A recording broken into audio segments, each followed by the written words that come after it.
Welcome to Great American Ballpark in Cincinnati. We're live. Fox Sports Ohio brings you Cincinnati Reds baseball. The Blue Jays are in town as the Reds try to salvage a game in this three-game set. It's interleague baseball. Fox Sports Ohio presents the Reds in the National League against the Blue Jays of the American League. Hi, hello, and welcome to Cincinnati, everyone, along with the Cowboy Jeff Brantley, George Grant, and happy Father's Day, buddy. Happy Father's Day to you, George. And happy Father's Day to everybody at home. There's some dads that are looking for a W for the Reds. We've had some good pitching. We've had very little offense from the Reds, and defense has been a form that has been very special the last couple of days. Well, it's just been one of the backbones of this ball club that they've been able to rely upon all year long. And there have been some ball games where the defense hasn't been exactly perfect, but when you look at these plays, you think, how in the world can this club not be number one in the National League when it comes to making plays? Well, a lot of that goes back to the pitcher. The pitching spot has 9 errors. The shortstop spot has 13 errors. That's 22 errors off the top of the 38. Otherwise, this club would be better than anything in the big leagues. You know, there's a difference between errors total and errors specifically, and the Reds have some spectacular defenders at some point. They really do. And you see the infield of this ball club. They are awfully special. Awfully special. That's what Bronson Arroyo has been throughout his career. He'll face a young pitcher who's been very special of late. Can Arroyo get off the schneid against this Toronto team? We'll find out next on Fox Sports Ohio. Ballpark on Dad's Day, this Father's Day 2011. Some sprinkles around the park earlier. No batting practice for either of the two teams. What's the weather going to be like? Let's go to WKRC and Aaron Seabury. Good afternoon, Reds fans, and happy Father's Day. I know everyone will be wanting to go out to the game today, but you will need to prepare. Take an umbrella or poncho because scattered showers and thunderstorms are possible. Temperatures will generally be in the upper 70s to lower 80s. Periods of rain and thunderstorms possible throughout the afternoon. Thanks, Aaron. We're hopeful of getting this one in. So is Bronson Arroyo hopeful of turning his career records around against the Blue Jays. A couple of straight bad appearances, but Monday against the Dodgers, he was outstanding, Cowboy. I really think that Bronson Arroyo right now is starting to hit his stride. And by hitting his stride, I mean eliminating the mononucleosis from himself and getting back on the right track. Carlos Villanueva, who's certainly on the right track, moving from the bullpen to the starting rotation, will face the veteran Bronson Arroyo. It's a Father's Day matchup that should be a dandy here at Great American Ballpark. Coming up next, we've got baseball coming your way. The Reds against the Blue Jays. Next on Fox Sports Ohio.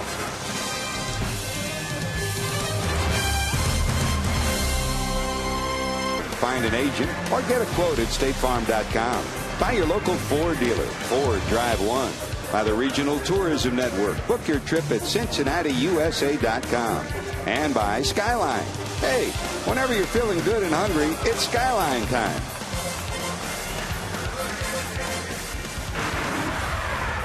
Don't forget, in today's game, we're participating in the Home Run Challenge. Today, every home run in this game raises $22,000 for prostate cancer research. After 11 days, 61 home runs have been hit, raising $1.34 million for prostate cancer research. You can make a pledge by calling 800-798-CURE 2873. That's 800-798-2873. Or go online to www.pcf.org. We'll talk more about it as the day progresses. Hopefully, Cowboy, the Reds can do what they usually do at this ballpark. Something they haven't done in this series is get some long ball. The one thing that I really believe that the Reds have had ailing them, at least in these first two ball games, and I really think it affected them in the Cleveland series, is trying to do too much at the plate. And I think that when you back off a little bit, and maybe a day game after a night game, maybe these guys will get a little bit, you know, on the fatigue side and let the talent come through. Good point. Let's check the starting lineup for John Farrell and the Toronto Blue Jays, who won the first two games of the series. Yunel Escobar announced this morning new 2-year extension for him. We'll talk more about that. He's a leadoff hitter. Former Red Corey Patterson. Jose Bautista, one of the best offensive players in the game, hits third. Adam Lynn, who's been murder on the Reds in this series. Aaron Hill, Rivera, Aaron Sebia, Johnny McDonald, and Carlos Villanueva. And on the mound for the Reds, the veteran right-hander who's had tough outings against the Blue Jays the last two times he's faced them, Bronson Arroyo. And you and I can talk about that all day long. Bronson Arroyo knows it more than anybody else. Here's Bronson ready to go to Escobar. Yunel takes a strike. He's in at 281, 8 homers, 26 knocked in. Wearing the wristband that we're all wearing today, celebrating the battle against prostate cancer, and he's also celebrating a brand new 2-year extension, $10 million with options for 2014, 2015. And talking to him before the game, he said, I owe some of that to the guy who's in your dugout and the guy who's going to play shortstop today. That is Edgar Renteria. That's a base hit into right field. Renteria has taken Escobar under his wing. They live near each other in Miami. And he is really, Cowboy, you know it. You've seen guys that have come in with a little bit of hot dog in them, and then somebody took them under their wings. Renteria has done that for Escobar. Well, the big thing for Escobar when he came up with the Atlanta Braves, he was all about hitting the ball out of the ballpark. And as we've seen here in just this very short sample of ball games, the first 2 games, his hits are coming to right field, and that is where Renteria made his money. So a base hit. 1 on, nobody out. Here's Corey Patterson in at 275, 5 homers and 46 knocked in. Now, we talked about it in game 1, and it's been a factor for the Reds. For the Blue Jays, they have the second most first inning runs in the American League coming in. The Reds have, and especially we talked about Edinson Volquez trying to avoid that, but they're a team that likes to manufacture runs in any different ways. Johnny Farrell has gone away from just a home run approach, so he'll bunt, he'll push runners over, he'll hit and run, do what the Blue Jays have not done in other years. Farrell in his first year as a manager, former Cleveland, California, and Detroit pitcher. He's got his hands on this club, and he's given them marching orders. They're a different team than they were a year ago. Well, you saw right away the first pitch that came to Patterson. He had already started to slide the hand up the bat and looking for the bunt. And he will bunt with 2 strikes. And they will run more than they have in recent years. Reds and the Blue Jays very similar in terms of stolen base proficiency. Both around 70%. 1 ball, 2 strikes.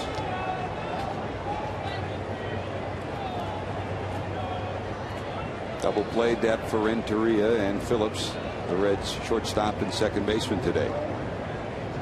Runner not going. That's hit towards the right field corner. Bruce going over. He'll close and haul it in. It hung up there just long enough for Jay Bruce, who was pulled towards right center, to get a track on it and get the out. Here comes Jose Bautista, and here comes the Reds defense.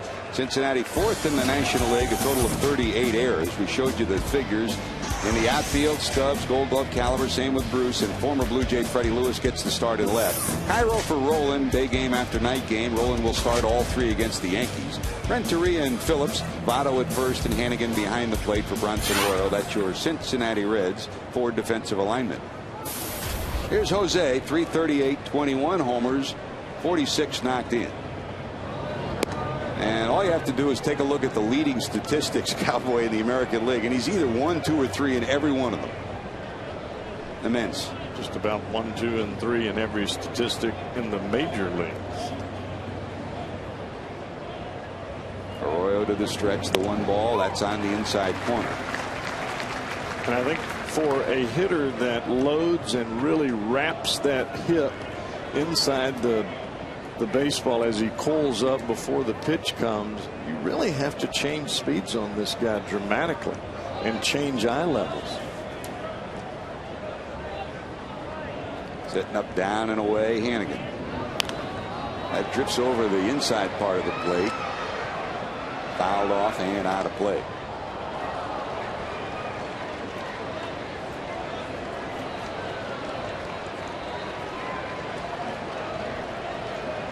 Bautista, the number 2 batter in the American League, with that 338 average coming in behind only Adrian Gonzalez of the Red Sox. Pretty amazing, isn't it? Oh, that kind of power. Just missing on the outside corner. He is the leading vote getter among American League all-star potential players, and he has over 3 million votes For the Reds, Brandon Phillips is #1 in the National League in voting. Votto #2, Rolen #5, and Bruce #6. The Reds that have a shot at All-Star voting. Pulled a string on him way out in front. Popped up. Can anyone catch up to it? Renteria does. Well, look at the job that Cairo did on that, Cowboy. You saw it. I mean, so often you'll see a third baseman get turned around. Cairo thought Renteria would probably get it, but he turned completely around to face the infield. That's outstanding defense. Well, he just made sure that not only was he there, but he was also the eyes and the ears of Renteria in case he did not check to see where Escobar was on the base paths.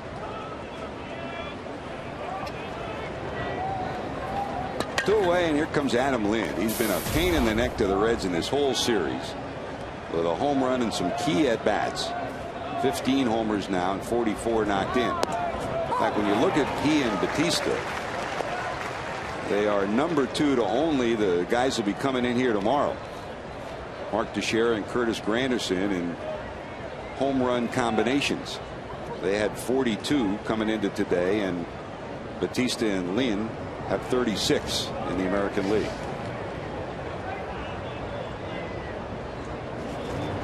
He showed the difference yesterday in the swing approach of Batista and Votto, but there's a similarity. Look at Batista and look at Votto when they make it out, right?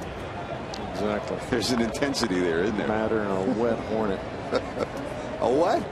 Wet hornet. A wet hornet? Yes, they get awfully mad. They buzz around the dugout like they're about to sting somebody. Now you're talking about hot water poured on them?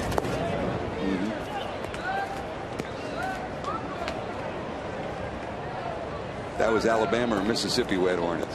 That's Mississippi. Those are the mud ones. The ones with the mud. Those are the scary ones. The ones that feel like you get punched in the gut when they sting you. 2 balls, 1 strike to Lynn. A little bigger lead down at first. That breaking ball drops in. You really notice that Arroyo holding the ball much longer, especially with the big boys at the plate. Batista really made him feel like he was having to jump at the baseball, having to wait so long before the delivery of Arroyo. Arroyo plays a lot of mind games with the hitter standing at home plate, much less the pitching prowess. You know, we talked about it early in this series, and it is so true. It's true of a lot of teams, but the Blue Jays traditionally, and this year included, have been a first ball, fastball hitting ball club, and Arroyo has seen that for 2 nights, and he's seen some key at bats go the wrong way for the Reds when you give a first pitch fastball to a Molina or a Lynn. And what's Bronson doing today? Slowing him down, making him wait, and then he quick pitch Lynn on the last pitch. 2-2. Got him.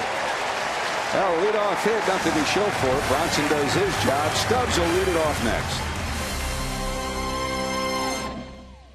And a couple other things coming his way. But also, you know, Dusty, Cowboy, he was on the phone calling everybody today. Here's the lineup that he's penned for today. Drew Stubbs will lead it off. Brandon Phillips bats second. Joey Votto in the #3 spot. Jay Bruce hits in the cleanup spot today. Miguel Cairo behind Bruce at third. Freddie Lewis against his former team, the Blue Jays. Edgar Renteria, Hannigan, and Bronson Arroyo. That's 1 through 9, your Reds batting order. And boy, this young man has been something else this year. Coming over from the Brewers, normally out of the bullpen, pitched in 50 ball games out of the bullpen for the Brewers last year and was awfully good. He gets over here, he starts out of the bullpen. Next thing you know, 3 2/3, 4 2/3. Hey, let's make him a starter. Well, now he's 4-0 and he's got an 8-game winning streak personally going all the way back to 2010. That reminds me of a guy that was pitching in San Francisco who got a couple of 4- and 5-inning bullpen starts and all of a sudden became a starter. Yeah, I wished I hadn't have done that though. Yeah. Now let me ask you, you moved into the rotation. You volunteered. Let's put it, and a lot of people don't know that. It wasn't that they put you volunteered because the rotation was short in San Francisco. You moved into the rotation. Then you become a free agent. But you decided to come to Cincinnati. Did you want to close? Or I did. What were you thinking? I wanted to close. That's why I didn't go to Atlanta. Bobby Cox wanted me to basically be a starter and I just couldn't do it. I knew that my best case scenario as far as pitching goes was out of the pen. And when you know in your gut that you can't pitch past 5 innings, I'm not going to fight it anymore. I knew I couldn't do it. And so once I got to this point, there's no sense in being foolish. I mean, I did it through college, but I did it with mirrors. Dribbler to the right side. Aaron Hill there. He's got it. Stubbs nipped by a step, and there's one away. Here's your 4 defensive alignment for the Blue Jays. Toronto comes in 8th in the American League with a total of 44 errors. Speed in the outfield and center, you bet. Rajai Davis. Rivera, the former Yankee, in left. Batista, an above-average defender in right. Johnny McDonald, Gold Glove caliber third. Escobar and Hill, the double play combo. And Lind, an offensive first baseman.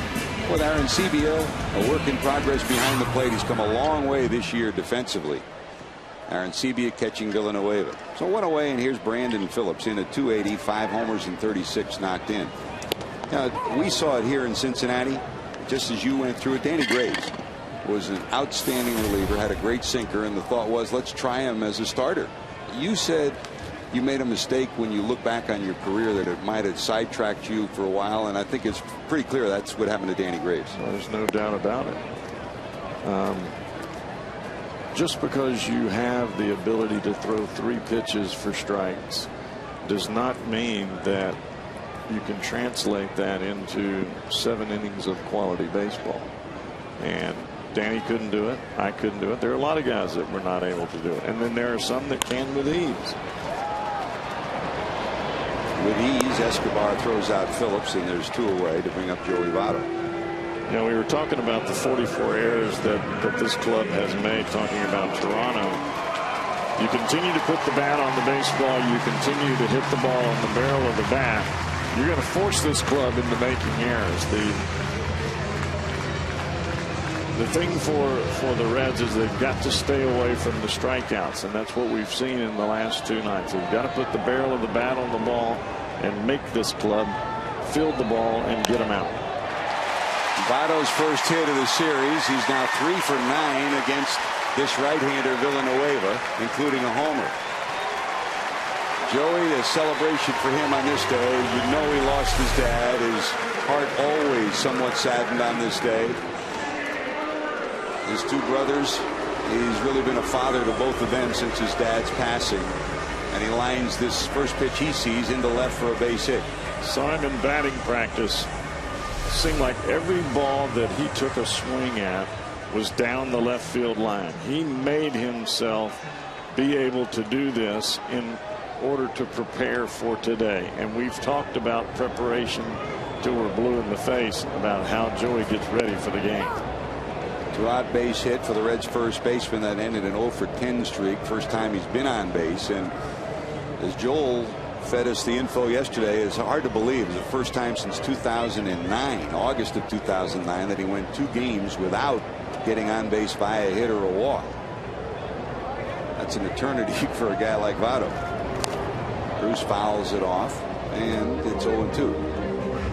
Jay tied for 3rd in the National League in homers, and he's in the top 10 in many of the power categories. 7th in runs batted in, and he's in the top 10 in slugging percentage as well. And now with 2 strikes, they go back to the Joey Votto shift on Jay Bruce. They send the 3rd baseman back over to the right side.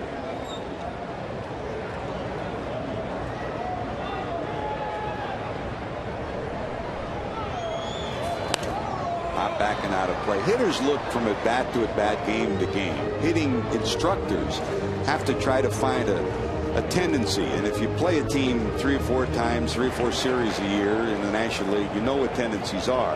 I think Brooke Jacoby's been trying to hammer into his hitters in the last 2 days. Look what they're giving you. If they're giving you away, then take away. Well, you know that the scouting report is the same on you for each pitcher. They're going to pitch you pretty much the same way all 3 games. In the air, deep to right. Does he have enough? Not this time. Batista camped under it, will squeeze it. The Reds get a hit, nothing to show for it in the first. To the second, Aaron Hill will lead it off. Votto back to first. Today's storylines brought to you by Elk & Elk, serious lawyers for serious injuries. First 2 games of this series, the Reds only 2 runs, 14 hits, 3 extra base hits, a walk, 16 strikeouts. So the story from an offensive standpoint, challenged is the best way you can describe it. Our Elk and Elk storylines. Serious lawyers for serious injuries. Call 1-800-ELK-OHIO. Breaking ball drops down and away. The number 5 hitter for the Blue Jays, Aaron Hill, followed by Rivera and then Aaron Sebia.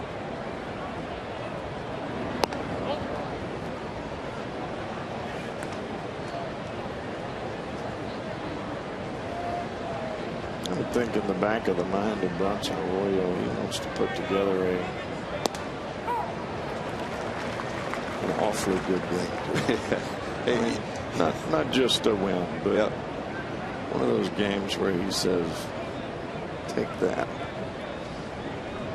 Easier said than done, my friend.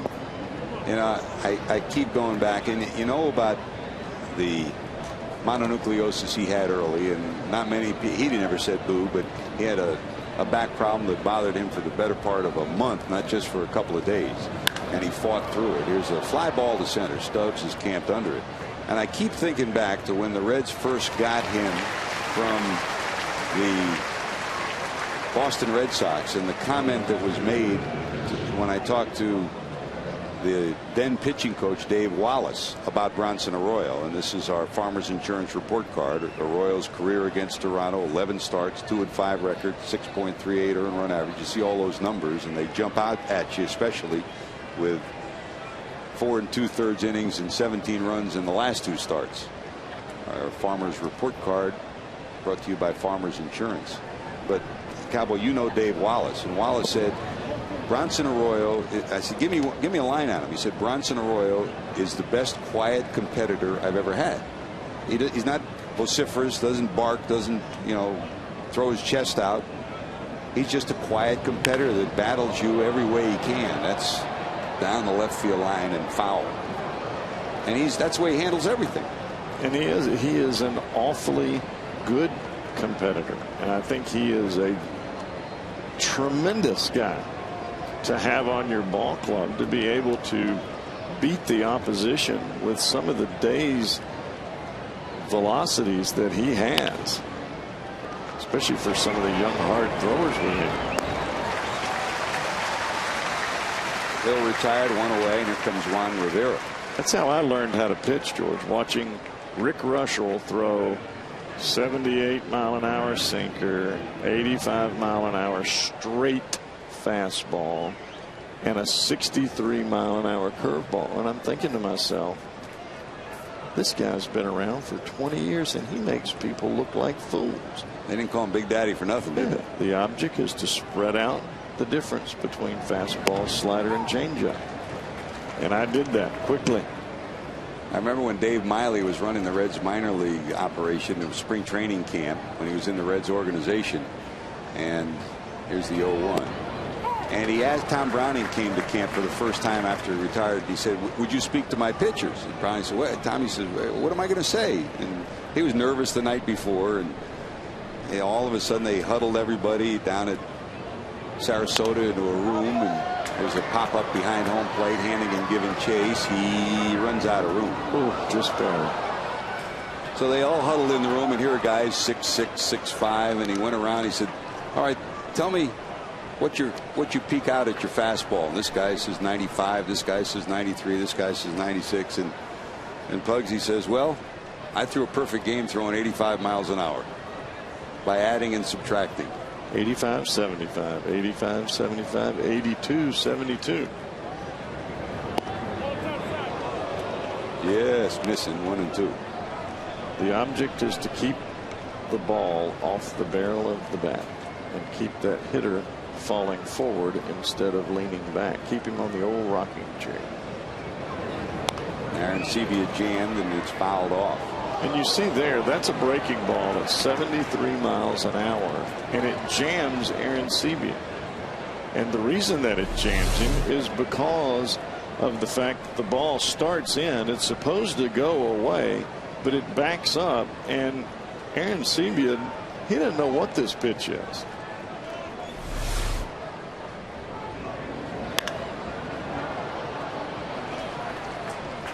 Stubbs camped under it. Now an 86-mile-an-hour fastball surprises him like it was 100. How you like me now, huh? Mm-hmm. Every day of the 100 Days of Summer Sweepstakes at FoxSportsOhio.com. The 100 Days of Summer Sweepstakes presented by the Ohio Department of Public Safety, reminding you to buckle up. It's a guaranteed home run every trip, every time. Great to have you with us. George Grand, the Cowboy, Jeff Brantley, Jeff Pecoro, Jim Day downstairs. They'll be filling you in on Reds Live postgame. Yes, sir. Yes, sir. That's for you, Tom. Yes, sir. Did you wish him a happy Father's Day today? I did. Good.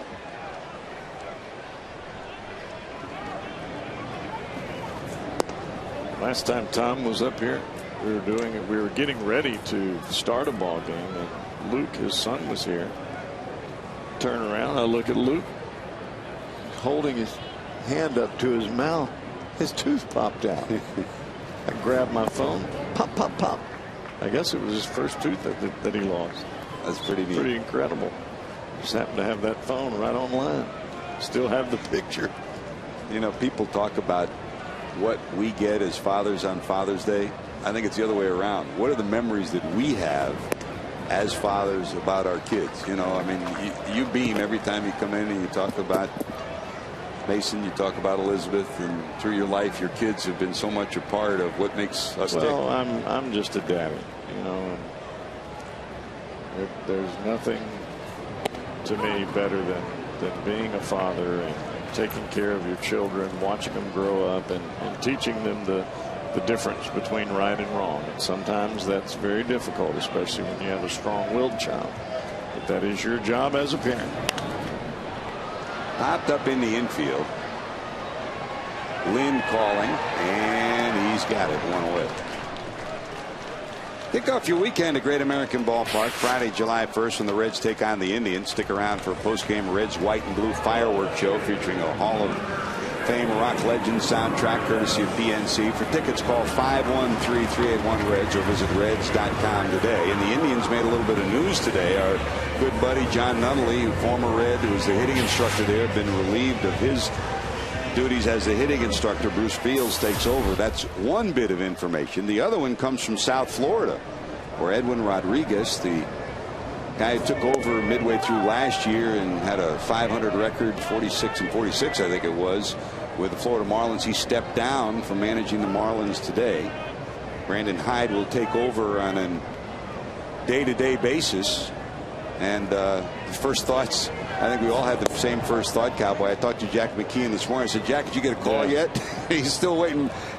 They couldn't do any better than bring Jack back. I just wonder if anybody ever took into consideration the fact that Josh Johnson is not pitching right now. Yeah. As to what that did to that ball club.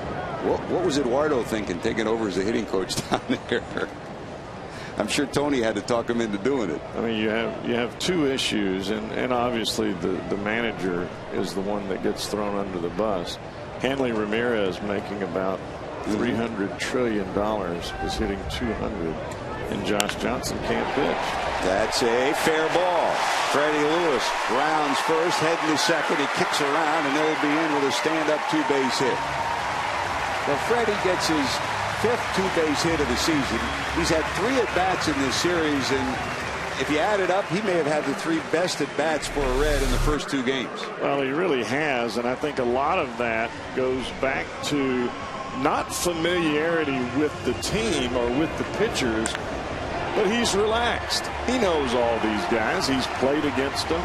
He just comes to the plate and does what's natural, and that's come to the plate, fight pitches off till you get one you can hit. I think if that translated into some of the other Reds hitters, we would see the normal Reds offense and not this anemic issue that we've seen in day 1 and day 2. A 1 out, and here's Edgar Renteria in at 229. Great at taking advantage of the right side, and he's got a big hole on the right side with Lewis. Good speed off second rather. Edgar, sporadic playing time. He's had a base hit in 6 of his last 8 ball games. Hit pretty good to left, going back, looking up at the warning track, reaching up is Rivera, and he'll haul it in. Got it off the end of the bat. Not quite enough as Rivera turned around but hauls it in about 10 feet from the wall.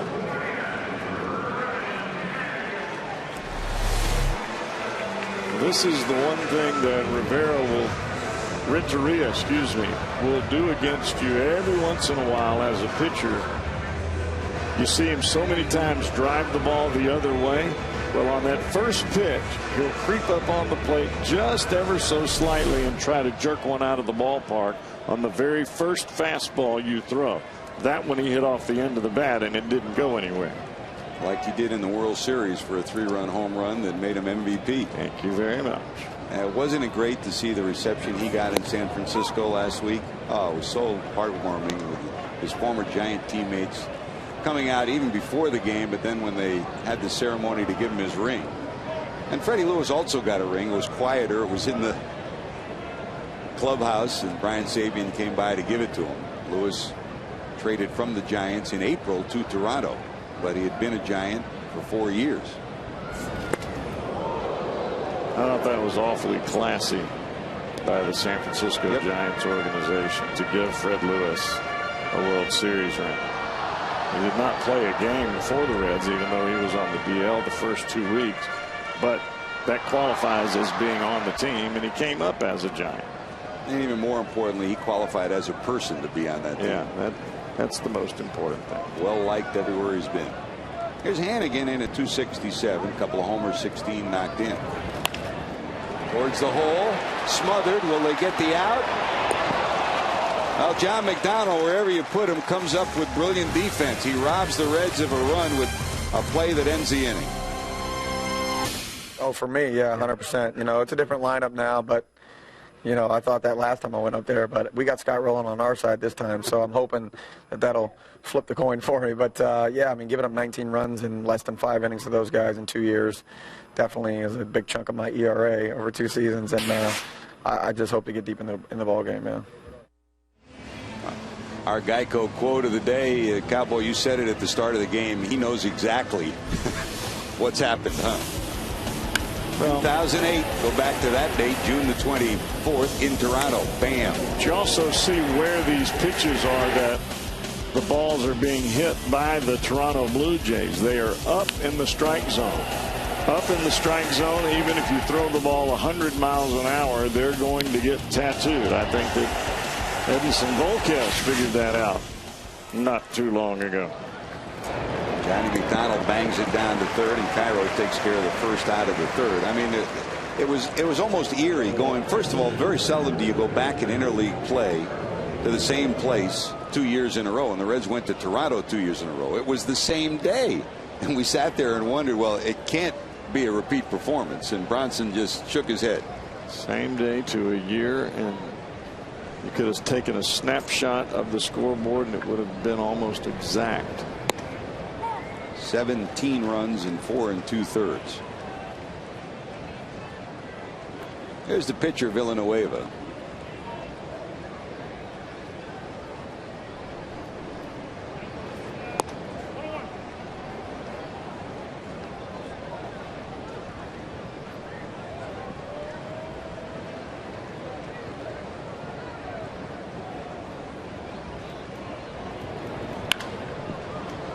Backhanded by Edgar. Sets himself. Villanueva retired.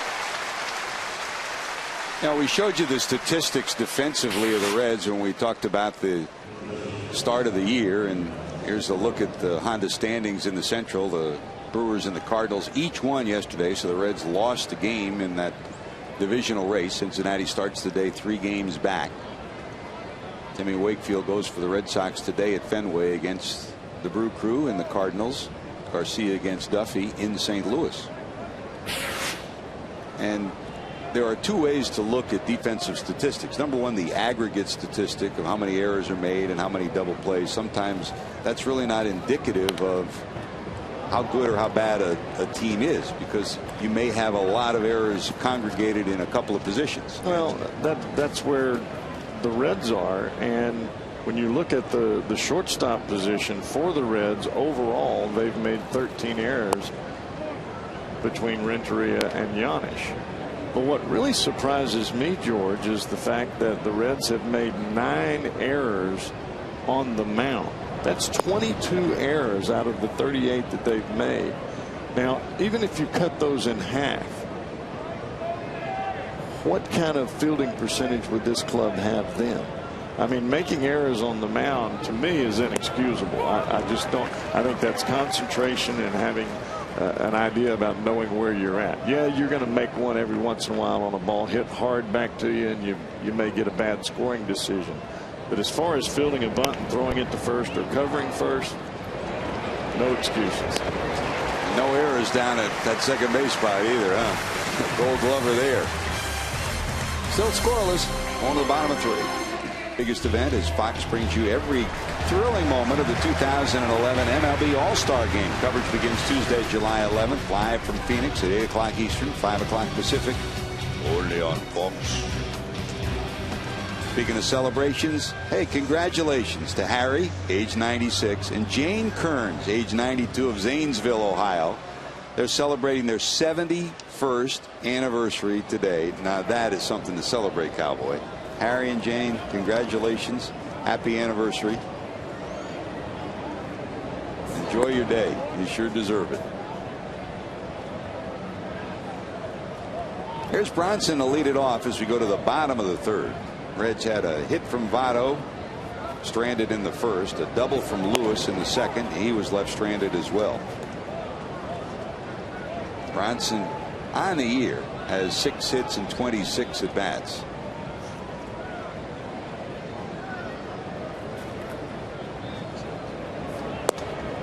Tries to check it, can't do it. 1-2. And the one part about this game that really hasn't shown up, or this type of game really hasn't shown up to this point, is the fact that the Reds pitchers are pretty good hitting pitchers, especially the one at the plate. And I would think that Villanueva would know that after having been in Milwaukee and facing the Reds last year. You never know when he may lay a cookie up there. 2-2.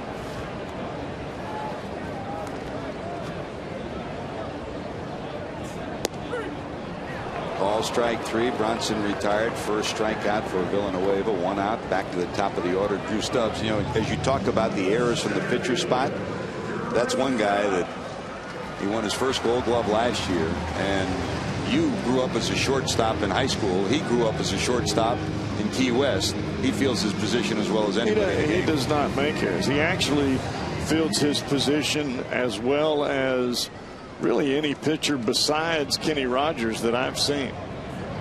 And I think a lot of it has to do with the fact that he never panics, and he has the ability to throw the ball from any arm angle right on the line. He can pick the ball up off the grass and throw it from right there and shoot a bullet down the first baseline. Big swing, got under it a bit. Might he have enough? Going back, looking up Rivera. It's going to be caught at the wall. Another ball towards the end of the bat. Sky high enough, but not enough distance as Rivera hauls it in. Looked as though Rivera was trying to deke Drew Stubbs. He looked up into the stands and never turned back around until the last second and put it away.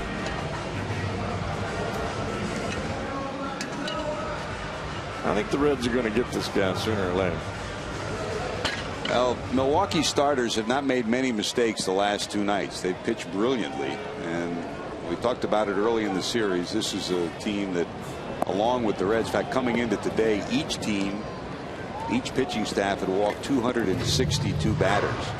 That's either the worst or next to worst in their leagues. You mean Toronto starters? Yeah. And even though this guy's from Milwaukee. Yeah. And the same thing is story for the Reds too. You're right. Milwaukee was a similar pitching staff, but when you look at it, the one thing that the Blue Jays have not done in the first 2 games, they've walked 1 guy in 2 games. And that was the story coming in. And I'm sure it was the story in the scouting report. Be selective, and these guys are pouring in first pitch strikes. The 20 out of 23 of the first 23 batters first pitch strikes from Brandon Morrow last night is what blew me away. But he hadn't done that all year. But it does go to show you that you can shut down quality hitting by getting ahead in the count and making those hitters hit your pitches. Put them on the defensive. 1 ball, 2 strikes to Brandon, who grounded to short first time up.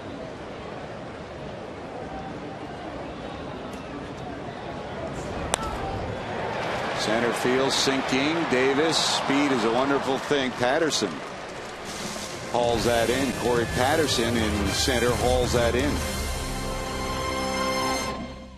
Schools, retailers, and our military around the world. JTM Food Group. Buy your Cincinnati and Northern Kentucky Toyota dealers. For a dealer near you, visit buyatoyota.com. By Geico, 15 minutes could save you 15% or more on car insurance. Visit us at geico.com or call 1-800-947-AUTO. And by Blue Rhino. Ready to grill? Grab a Rhino. Visit bluerhino.com for a propane tank near you. The Reds faithful on this Dad's Day gathered at the ballpark looking for some runs for a change. It's been a drought of an offensive weekend for Cincinnati. In tied at third is Cairo as Corey Patterson steps in. Patterson flied out first time up. Always a potential to drop a bunt down. He'll push it to third, drag it to first. Even when he is attempting to sacrifice, it's a bunt for a base hit with his speed. I think now that you're in a situation where you've got the Blue Jays seeing Arroyo for the second time around, they'll try to be making some adjustments. Popped up, Renteria back. Got it. 1 away. Time for our AT&T trivia question for the day. What father-son duo has the most combined hits in Major League Baseball history? What father-son duo has the most combined hits in Major League Baseball history? Of course, there's some great father-son duos, beginning with the Reds organization. I mean, right away, you got to jump to the Bonzes, Barry and Bobby. What about Pete and Little Pete? The Roses, the Boones, the Bells, down the list. Griffey's. Griffey. How did you already say that? Yeah, Griffey's. Maybe someday the Brantleys. Maybe. I'm still here. Hey, there was I remember Murphy when Murphy was a little kid, and you used to have the father-son baseball game here. He had a wicked swing. He did. In fact, today was supposed to be the kids' game on the field. It rained, so they had to postpone it till later in the season. It's always been for me one of the most enjoyable days at the park, because you saw kids when they're 2, 3, 4, 5 years old, and then 15 years later you get to see 20 years later. Yeah, that's pretty neat. Well, it's like Dusty Baker's daughter. I have known her. I've known Tasha since way the early days back in San Francisco when I was a rookie. We used to do the Running Man back when that was a popular dance, and we would mess around, me being the only young guy on the team and her being a teenager. She was showing me how to do the dances. That was back when what's the guy's name that did all the moonwalking? Michael Jackson. Call strike 3. Batista doesn't like it. He's retired for the second time. Pop up first time, and you judge right here. Drops that baby right on the outside corner. And it is frustrating when Arroyo puts you down with that slow curveball, because you see the ball all the way in and you don't think it's going to break at all, and then the ball just has that little bit of right at the last second, and it drops right down into the strike zone. Our performance Honda Exmo showing you what Jose Batista saw, and he's 0 for 2.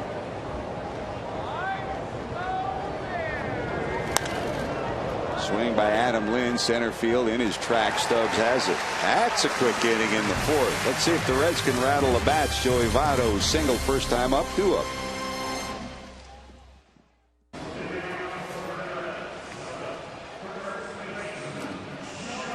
Hey, Reds fans, if a Reds player hits the Toyota sign during today's game, Robert Brockschmidt of Cincinnati, who drives a 2011 Toyota Avalon, will win this beautiful new Tundra on display here at Great American Ballpark. Register for your chance to win at an upcoming game by seeing your Cincinnati and Northern Kentucky Toyota dealers.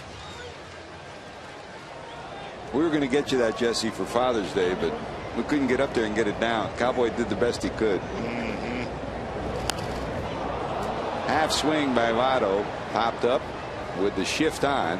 Escobar over at short will haul it in. Votto retired. We have seen that pitch now for the 5th time from Villanueva, almost as though it's an eephus pitch. Starts with a full windup and then boop, and he has Votto way out in front. That's the same pitch that Drew Stubbs hit all the way to the wall that Rivera caught looking back, trying to decoy everyone by the way he caught the baseball. And almost, as you look on the replay, it almost looked like a split finger tumble, didn't it? Just rolling it up there. MC Hammer was the guy I was trying to think about. That you still got some of his outfits, don't you? Daughter and I used to sing too. Of course, I don't throw anything away. I'm a hoarder. Can't touch this. Line drive into right. Bruce 1 for 2. The Reds have a 1-on, 1-out situation for Miguel Cairo.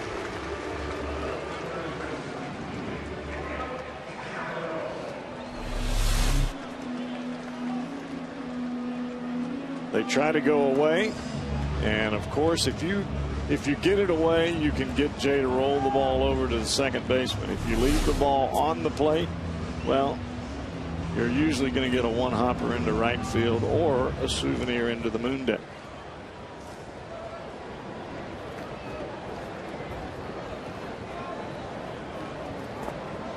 Cairo popped out to the first baseman, first time up.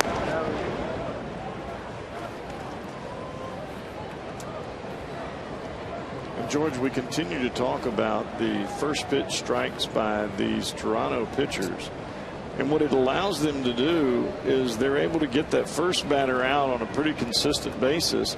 Then if they do give up a hit later on in that inning, you're only having to get 2 outs or get a ground ball for a double play. So the Reds have really had a tremendous amount of difficulty stringing together consistent hits or back-to-back hits in order to form a rally. Bruce going. Arancibia's throw is wide, and they don't get the tag down. One thing that Dusty Baker wanted to do was press the running game coming in, because American League teams have run a lot on this Toronto catching tandem, but they haven't had base runners to do it. Here, Bruce steals one. Well, Arancibia makes a nice throw to second base, and that appeared to me to be a hit and run by Cairo, who handles the bat very well, but the pitch was way up and out of the strike zone, and you could see Jay look back in about 3 steps into his break, which tells you that's hit and run time. Now the Reds have a runner in scoring position as Bruce gets his 6th stolen base of the season, and it's strike 1 to Cairo. Trying to go the other way, pops it foul.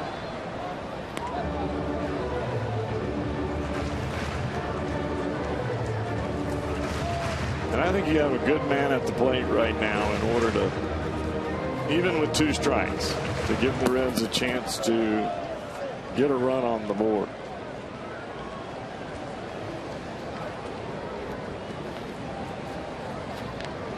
Freddie Lewis on deck. We're scoreless here in the bottom of the 4th.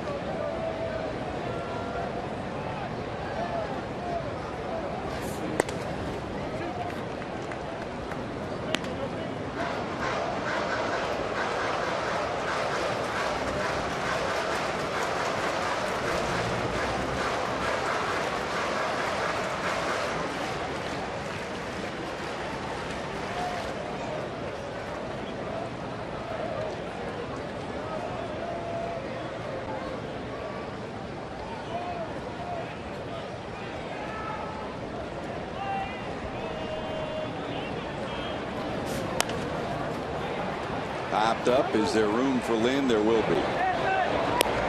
Second out of the inning, and here comes Freddie Lewis, and here comes our AT&T trivia answer. Cairo pops out for the second time to the first baseman. What father-son duo, the most combined hits in MLB history? Senior and junior, 4,924 combined hits. The list is a pretty impressive one.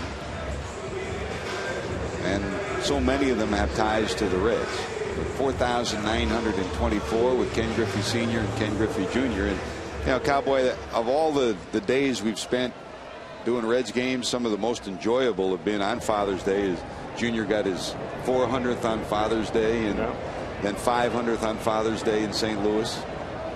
Picked some good days to go deep. And it's a broken bat bouncer down to second. Now the Reds get a runner to second, nothing to show for it. They'll strand a runner for the third time. Still scoreless. 11 MLB All-Star Game on Tuesday, July 12th at 8 o'clock Eastern, 5 o'clock Pacific on Fox. Find out who won.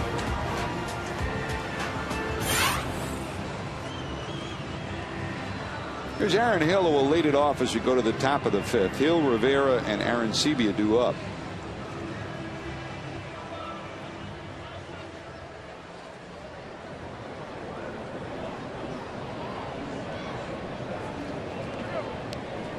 Overcast day here in Cincinnati on this Father's Day. A bright sunshiny day at Fenway Park in Boston, and out of the box the Red Sox have a 4-0 lead over the Milwaukee Brewers, still in the first inning. Brewers start the day in first place, Cardinals second place, Reds third place in the NL Central. That's a strike, says Dan Iasonia, the home plate umpire. C.B. Buckner's down at first. Jerry Meals at second. The crew chief Dale Scott down at third. Both Dan Iasonia and Dale Scott will be part of that All-Star. Uh-oh, this one hit a ton to left. Going back, looking up, forget it. That's going to be in the seats about 15 rows deep. And Aaron Hill has his third home run. And the Toronto Blue Jays have a 1-0 lead here in the fifth. Well, there had to be some point in time for Aaron Hill where his season was going to turn around, and personally I was hoping that it was not going to be here, but he's no 245 2-home run hitter. Stint on the disabled list, back healthy, and he's getting his swing together.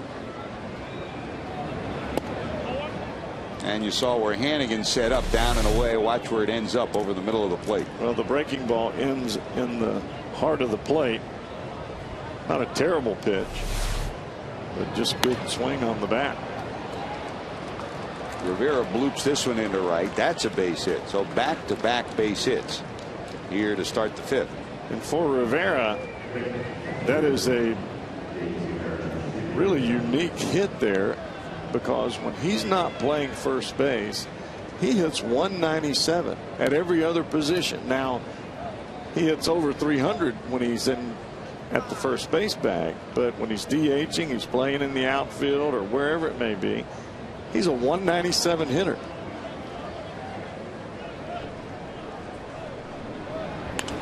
Arancibia, big swing down the left field line in the corner, curving foul and out of play. Well, with that home run by Aaron Hill, another $22,000 raised to support prostate cancer research. To make a donation, you can call 800-798-CURE or go online to www.pcf.org. Well, it looks as though Arroyo is getting in a little bit of a rut here, throwing too many off-speed pitches that are staying in the strike zone, and the Toronto Blue Jays are taking advantage of it. That last ball was not far from being a second home run here in this inning. The ball that Rivera hit into right field was an off-speed pitch as well, and the home run obviously was a curveball. Setting up down and away is Hannigan again. This fastball clips the corner. I think that's the thing that Hannigan was saying when he went out to the mound. Hey, we got to continue to make them respect the fastball regardless of whether it's 89 or 85. 0-2.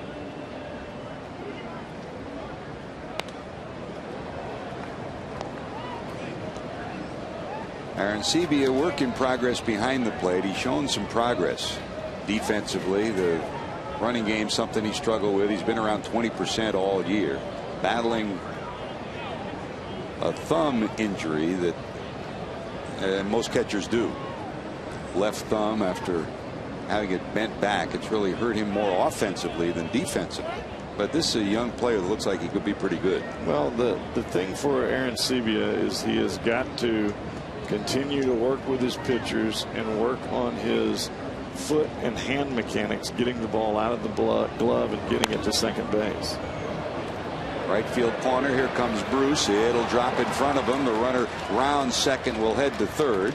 Going into third will be Rivera, and it's first and third.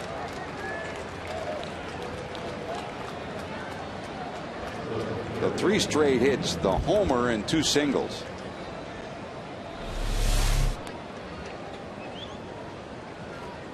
And still nobody out in the inning. A 1-2 hit on a fastball that Arroyo tried to get inside on Arancibia, and he just fisted it down the right field line, and Bruce couldn't get there. McDonald, good handler of the bat. They will hit and run with him. Arancibia, average speed down at first. First and third, nobody out. Reds double play depth middle of the infield. They'll concede a run. Showing bunt, pops it up. Votto's got it. They got a shot at the runner, and they got him. Joey Votto pumps his hand in the air. Boy, did they pick the Blue Jays' pocket.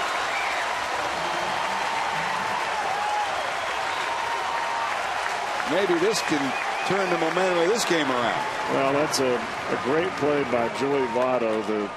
The charge, and it's not just the charge, but it's the charge under control, which allows Votto to break to his left and then spin back and throw across his body to make a perfect throw to Cairo with a stretch at third base. And they just did get Rivera.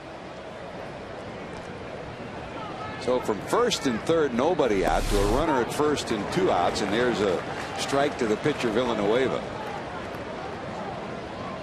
The problem with that last play, George, is if he gets it on the ground, that's a run scored and runners at first and second.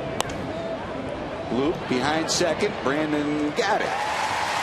That's a bounce back. A home run gave Hill and the Blue Jays a lead, but the Reds short circuit the inning. Here comes Renteria.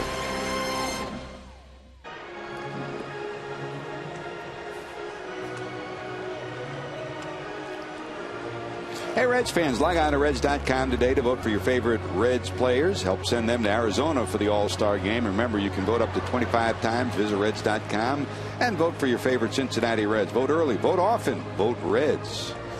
Brandon Phillips, who made that catch behind second, currently leads all second basemen in the National League balloting. Joey Votto's number 2 behind you-know-who. Albert Pujols at first. Well, Scott Rowland 5th and Jay Bruce 6th. If you want your organization to be acknowledged, not only from the fact that this club is the Central champions from 2010, but there's a reason for it, and these kids should be rewarded, and especially Brandon Phillips, Joey Votto, Jay Bruce. I mean, how many do you have to say here? I know you can't pick the pitchers, but the Reds actually have an opportunity for a few pitchers to go as well. And of course, attendance is directly related to where people stand in terms of the ballot. The Yankees will come to town leading in almost every category in the American League. Right. But you have an opportunity to vote 25 times, and just hope that some of those other teams just get tired of it. Here's Edgar, fly ball to the warning track and left, first time up.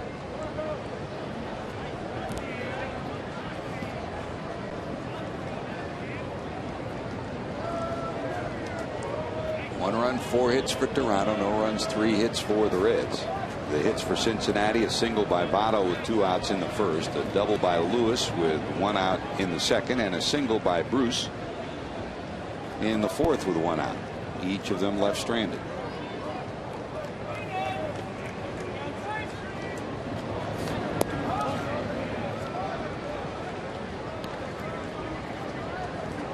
Come for the Reds, stay for more fun. Enter to win a Cincinnati USA getaway package. Visit www.cincinnatiusa.com/funsports. 2 hopper down to short. Escobar has it, and there's 1 away. Don't forget to get ready for the Reds action 30 minutes before every game with Reds Live on Fox Sports Ohio. Jim Day, Jeff Pecoro got you prepared for today's game. They'll be here for tomorrow as the Yankees come to town too. Everything a Reds fan will need, the guys will bring you.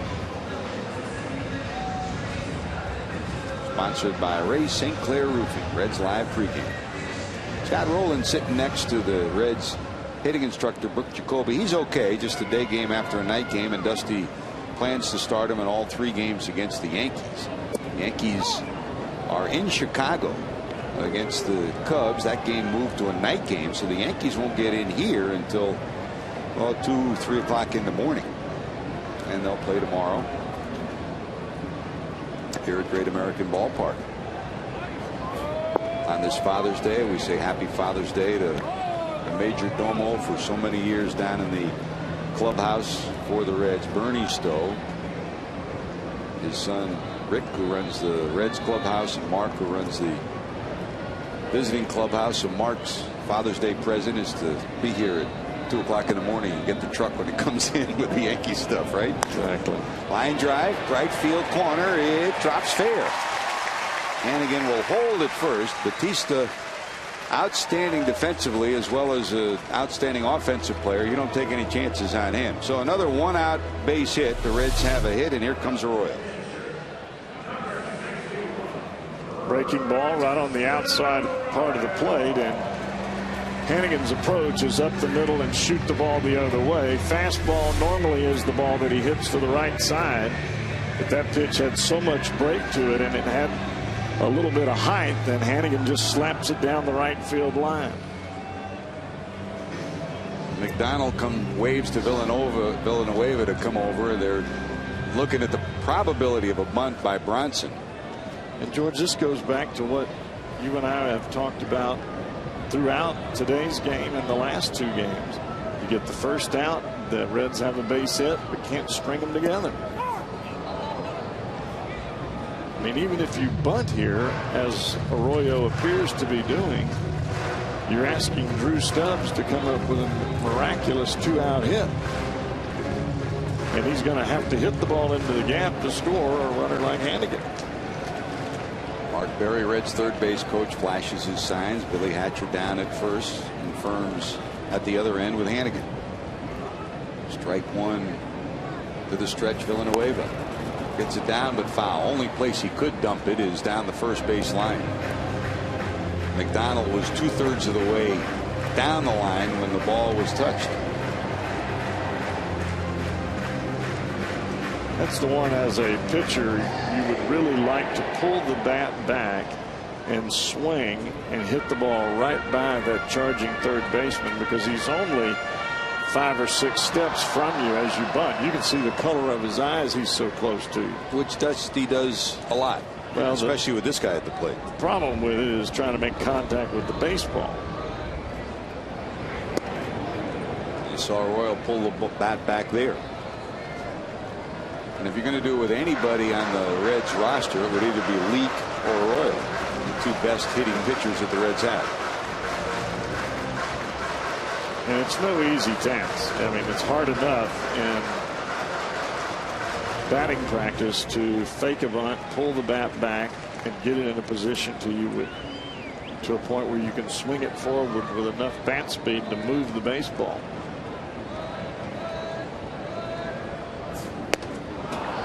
Strikeout. That happens more times than not. Yep. I think with a runner at first base, you're better off just bunting the ball down the first base line and You don't worry about the guy that's coming in from third. Now, if you have a runner at first and second and you're trying to get to the third base bag, well, that's a different story.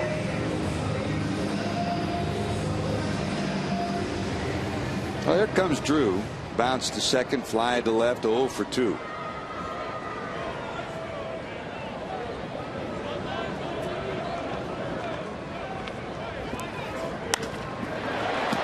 Sky high center field. Back Patterson at the warning track. Reaches up 2 steps from the wall. He hauls it in. Reds strand another. They've stranded 4 through 5. Reds take on the Cleveland Indians in a 3-game series presented by the Ohio Lottery. For tickets to see your Reds battle for the Ohio Cup, call 513-381-REDS or visit Reds.com today. And if you missed it, Indians made a move today. John Nunley, the hitting instructor, relieved of his duties. Bruce Fields takes over. Nunley, a former Red. And down in Florida, Edwin Rodriguez resigned as the manager down there. Brendan Hyde takes over for today's game. They have not indicated who will manage for the remainder of the season. A number of folks being mentioned, and of course one of those is a guy who's already done it once.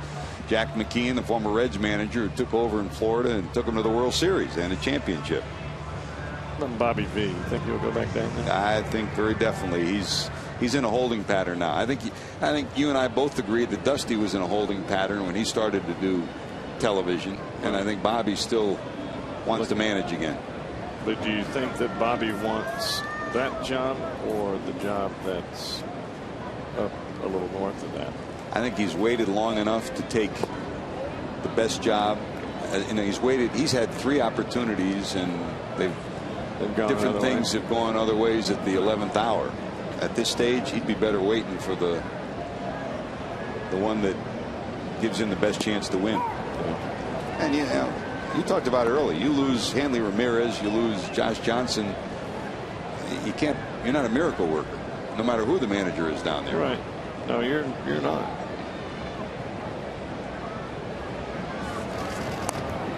But I just know that in some way, fashion, or form, in the back of his mind, he's got to be thinking about managing the New York Mets. They are in a world of flux, but you don't know if the payroll is going to be changed and increased dramatically with all the Maddow stuff that has gone on, or if his best shot is just going to Florida and go to the new stadium. The other side of it is, if the Mets do relieve some payroll, they're going to need a name to draw people. And Bobby would be a name to draw people to New York again. No doubt about that. Bouncer to Cairo. Escobar retired. You know, Cub, let's first take a look after today's game on Fox Sports Ohio. Join Tom Brokaw for Boys in the Hall, featuring the personal stories of some of baseball's greatest legends. This week it's Buck O'Neil, Boys in the Hall, after today's game, presented by Subway, where winners eat. A lot of new things at Cooperstown, and maybe the best decision that's been made in recent years is the decision to have a Buck O'Neil Award, who is, I mean, you and I spent a lot of time with him over the years. One of the most positive people ever to grace our game. And Roland Heeman will receive that award this year up in Cooperstown, and you couldn't pick a better guy than Roland. He's helped a lot of us in this business. Players, coaches, managers, broadcasters, interns. He's been there for a lot of people. Patterson retired, 2 away. You know, Cabo, you were mentioning that how important the first batter is. I was just looking through my score sheet. In this series, the Reds have had only 2 leadoff hitters on to start an inning. 2 in 3 games. One was a bunt by Yanish. The other was a base hit by Bruce. Well, that should tell you why the scores have been the way that they have been. This is a very potent offensive machine for the Reds, but there's not anybody potent when your first batter is out every time you start an inning. Well, so far so good. Bronson against Jose Bautista. He popped out and struck out 0 for 2. 2 away here in the 6th. Even with the shift, he bangs one through on the left side. And that's his first hit of the day. That one got a little bit more plate, I think, than where Bronson wanted it. I think he wanted that ball to tail off the plate, start on the plate, and tail off, looking by the way that Hannigan was setting. But the ball started in the heart of the plate, maybe middle away, and came back right to the inside corner. And with the bat speed of Jose Bautista, that's a ball he's just going to jerk through the left side, and he does just that. Here's Adam Lynn, struck out and lined to center. See if they'll push the running game. They will, and it's popped into right center field. He had the base stolen big time. Bruce will squeeze it.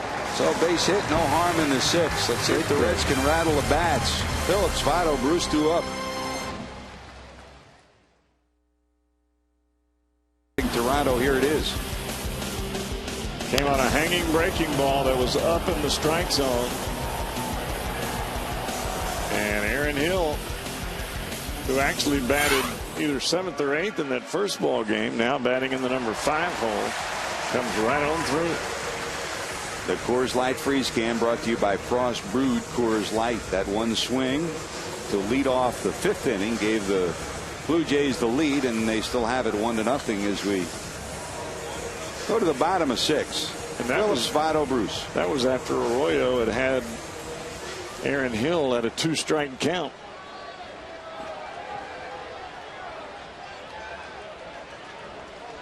Brandon grounded to short, line to center, 0 for 2.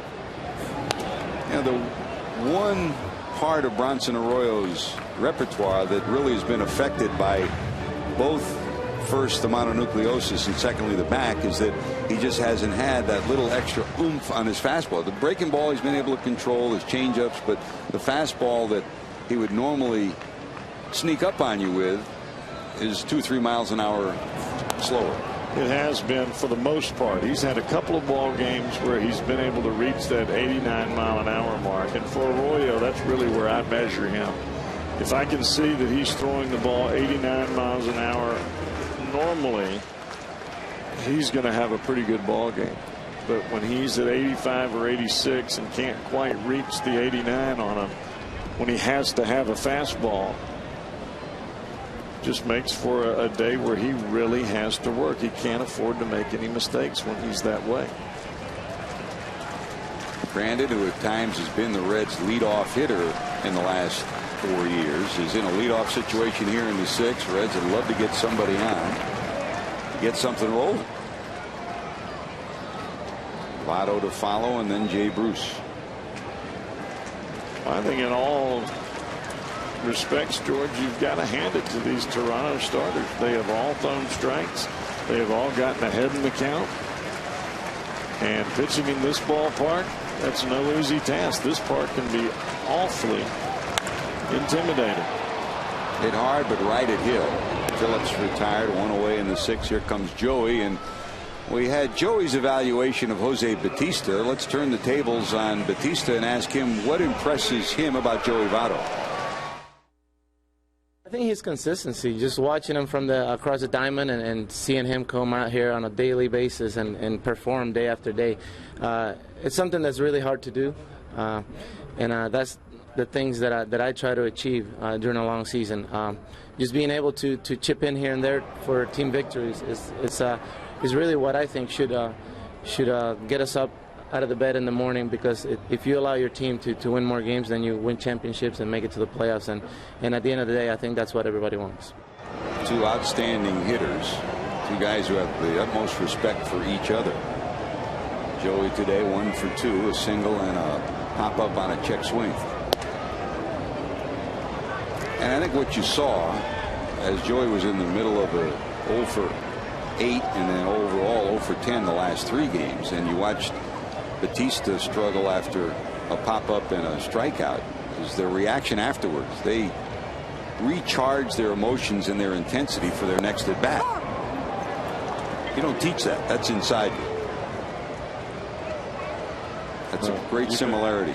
You can talk to many coaches at this big league level, and you can have all the talent in the world, throw the ball hard, hit the ball out of the ballpark. But if you don't have a little bit of acid in that belly and something beating in that heart, forget about it. Oh boy, does he stay alive just barely. 1 ball, 2 strikes. The best hitters will find a way to spoil a pitch they've been fooled on and come back to make the best of an at bat. And Votto has done that more this year and better this year than I think I've ever seen him do it. He's been able to continue to spoil very good pitches from good pitchers and hang around and get him a pitch that he can hammer. You saw Aaron Sebia sneak up inside to try to give Votto a feel that they were coming in. Then he moved outside, and that's where they went. And that's a pitch there that we saw Joey strike out on a couple of nights in the first 2 ball game, on that fastball up and away after they had been working him in predominantly.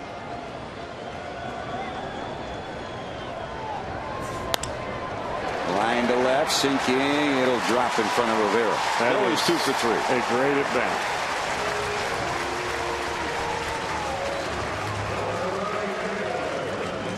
Watch the hands of Joey Votto as he goes down to get this pitch.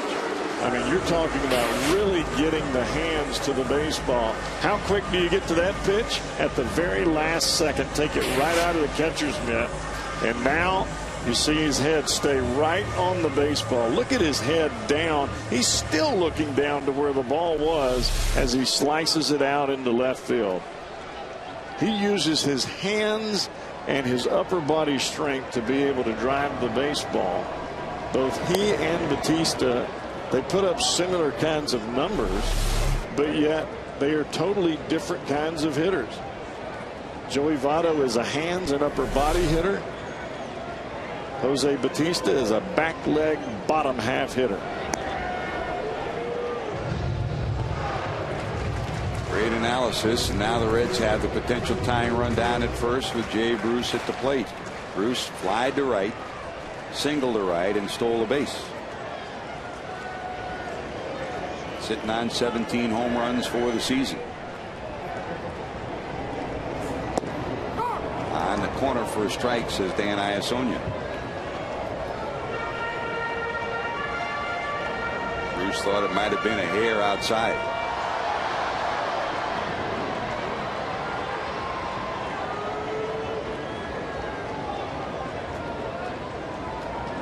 Setting up away. Slice to the left side. It'll be in the seats.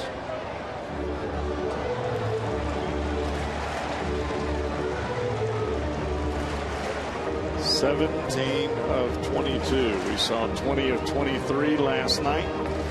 And now with 2 strikes on Jay Bruce, they will take the third baseman, McDonald, and move him over to play second base. Take Aaron Hill and move him out into short right field.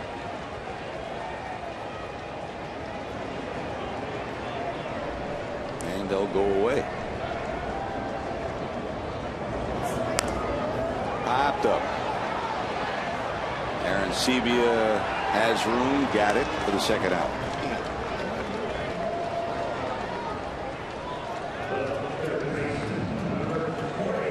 And here comes Cairo. The team that has led the National League in runs for most of this first half of the season, averaging about 5 runs a game coming into this series, has struggled inning by inning, at bat by at bat, to come up with a big hit.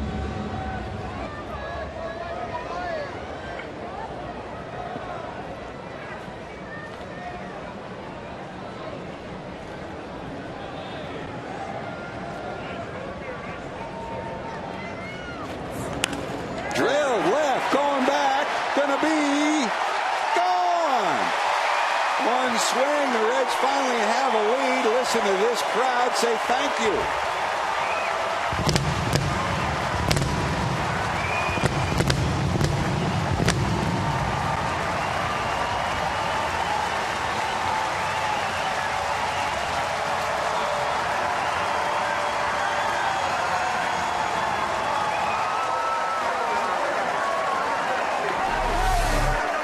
this can only happen for Miguel Cairo when you get plenty of opportunities to play in spot starts in positions where you're going to get some at-bats on a regular basis, and that's what happened with Cairo there, and he lambasted that baby. A sweet swing, his third homer. Miguel Cairo safe at home, safe and secure. New York life. Hey, the Reds had 2 hits in 1 inning. And how about that? 2 runs. We're just wondering, 16 scoreless innings. It seemed like longer than that. It seemed like about a week, didn't it? With that home run by Miggy, another $22,000 has been raised to support prostate cancer research. To make a donation, you can call 800-798-CURE or go online to www.bcf.org. Freddie Lewis, left field corner, curving. It will be foul. That ball was a home run off the bat of Cairo.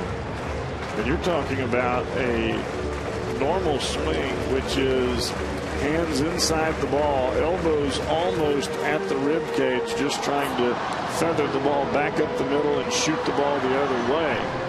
And he jumped all over that fastball up and in. A la Aaron Boone, one of those third basemen that love the ball up, huh? Wow.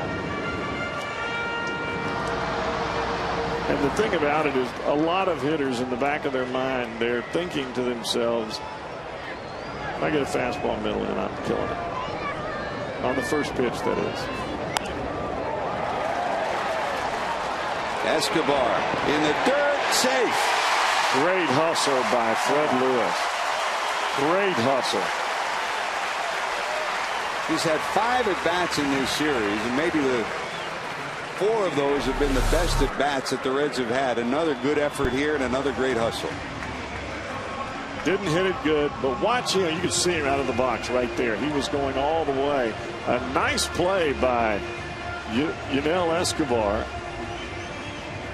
But as you've heard us say up here time and time again, you cannot teach speed. Look at that. I'm safe. By the slimmest of margins, but he's in there. Escobar did a great job at getting to the ball, and looking at that play made the play that Brandon Phillips made the other day even more remarkable. He was going the other way, and he still got a lot on the throw. Right.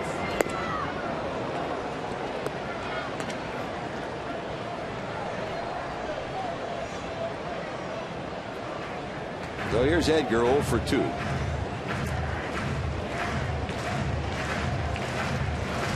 Finally, a yellow number up on the scoreboard at Great American Ballpark for the Reds.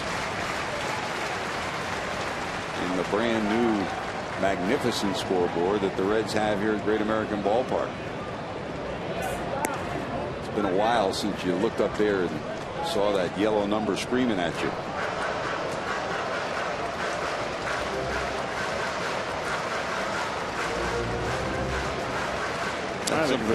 I think the Reds in general would like more than anything to end in this series on a high note with the Yankees coming in here tomorrow.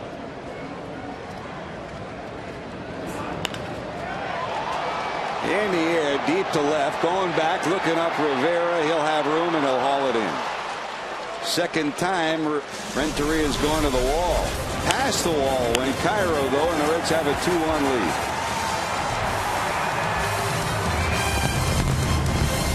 2011 by your Cincinnati Northern Kentucky Honda dealers. Visit mycincinnatihondadealer.com for current offers. And by Wendy's. You know when it's real.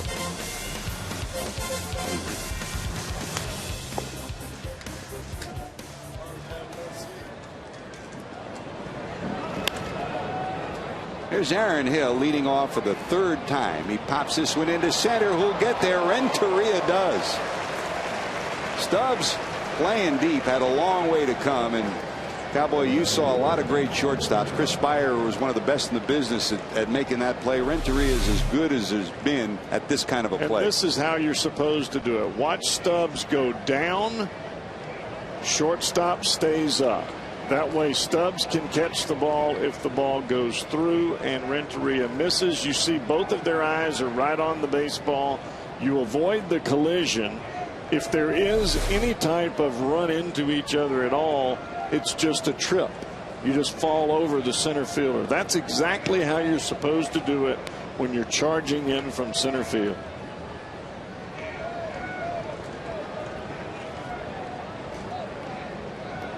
Octavio Dotel has started to loosen in the Toronto bullpen. And here's Rivera, 1 for 2, single last time up.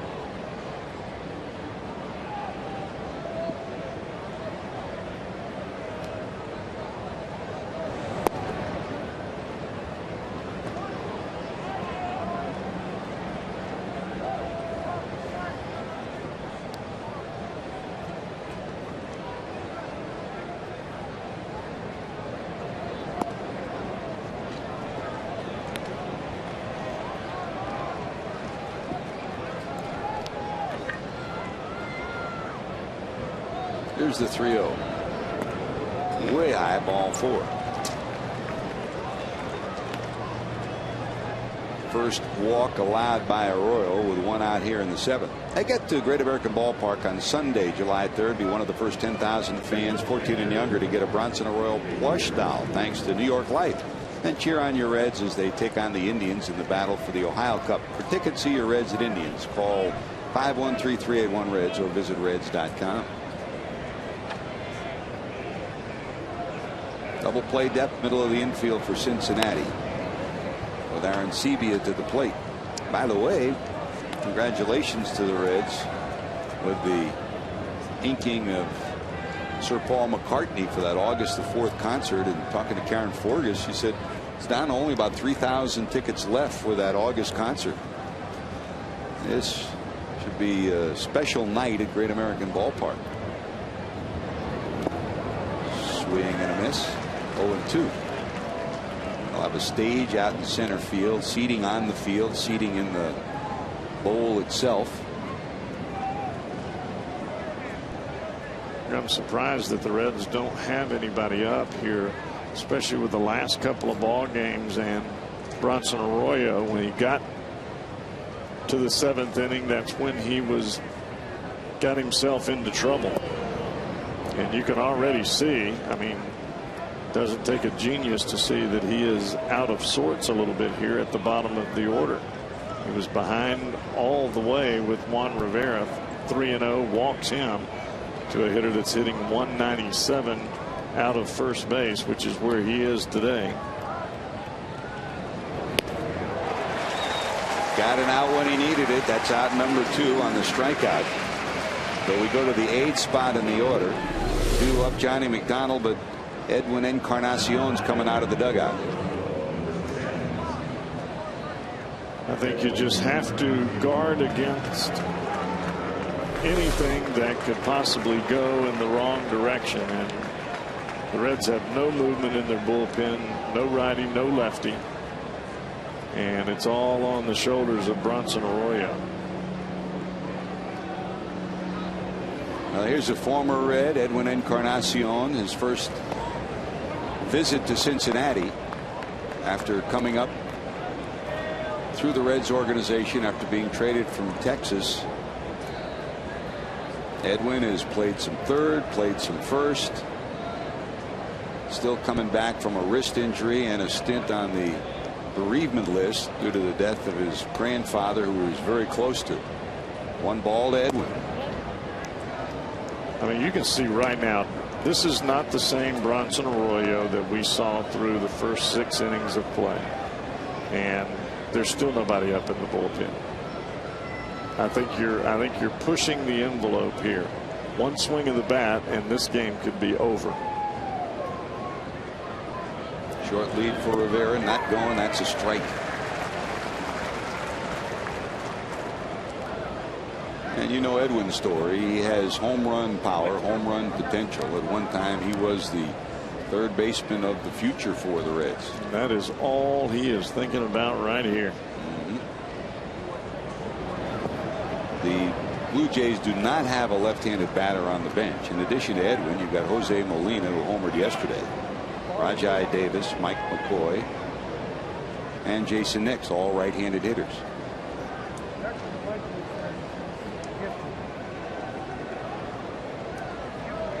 Breaking ball away.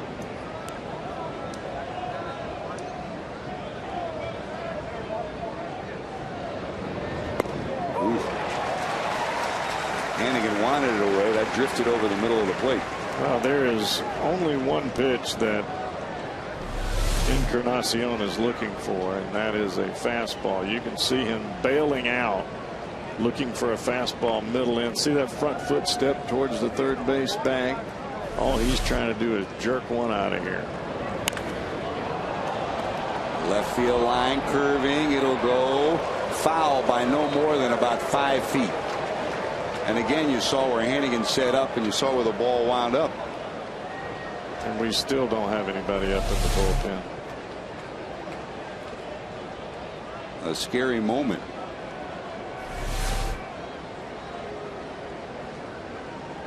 I understand that Arroyo is a veteran pitcher and he's earned the right to be out there. But when he starts missing his spots as badly as he is right now,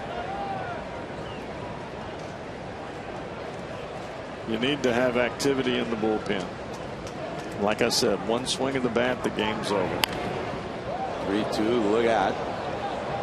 And you got a hitter at the plate that has as big a chip on his shoulder and as much vengeance against this organization as you could possibly get.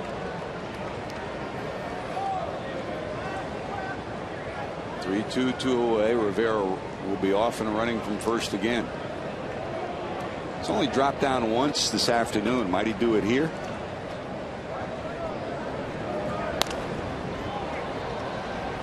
Sky the other way into the seats. Encarnacion hanging tough.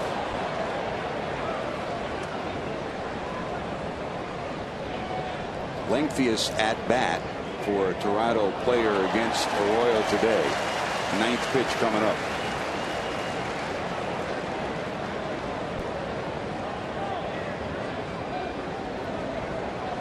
Throw all the stats out the window when you come back to face your old team.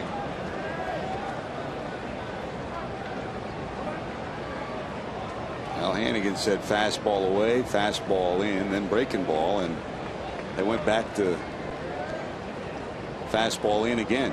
Let's see where they go. Fastball away. Edgar vacuums it up, and that'll do it. We'll keep it right here. The Reds finally have a lead, and we can take a deep breath, Cowboy. We can take a deep breath also. Aaron Ashley by with God Bless America. Let's go to Joe Zierhusen.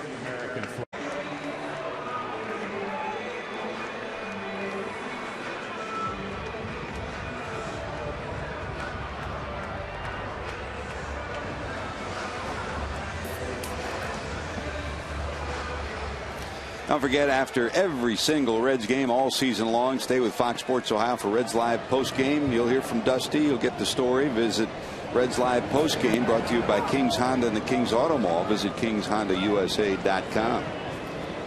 Here's Hannigan, the 8th hitter, to lead it off. Arroyo will follow. Mike McCoy takes over for McDonald, who was pinch hit for in the 8th spot by Encarnacion. And you had to figure that if the inning had continued, Villanueva would have exited, and you probably figured, Cowboy, if Hannigan gets on, Arroyo would probably stay in and sacrifice. If not, you figure he'll be pinch hit for.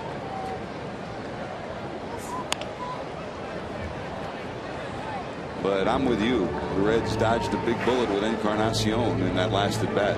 Yeah, that didn't make a whole lot of sense to me to have Arroyo facing Encarnacion in that situation. Not when you're up in the ball game. And Encarnacion, I mean, I'm just from the school that you never give your starter after the 6th inning a chance to lose the ball game. And that home run would have lost, or would have put Arroyo in a chance to lose the ball game. Dotel continues to loosen, and he's been joined by the left-hander Mark Zipchinski.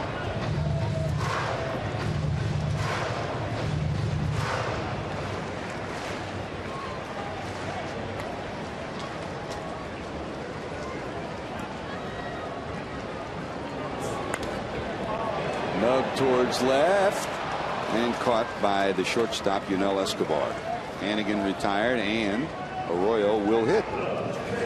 Reds fans, if you're in the restaurant industry, let JTM Food Group help you with great tasting products for your menu. Inspired solutions, better results. It's all JTM.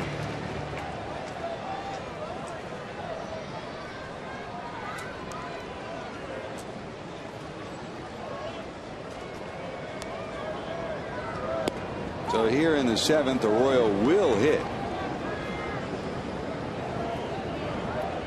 Bronson 0 for 2 today.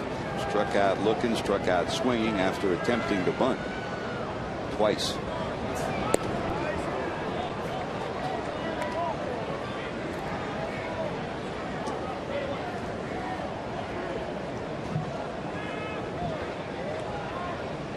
You surprised he's hitting here?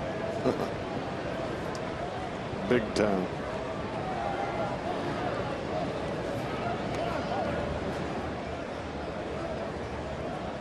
I think you're at a point right now in this ball game where you do whatever it takes in the 8th and 9th inning to win this ball game.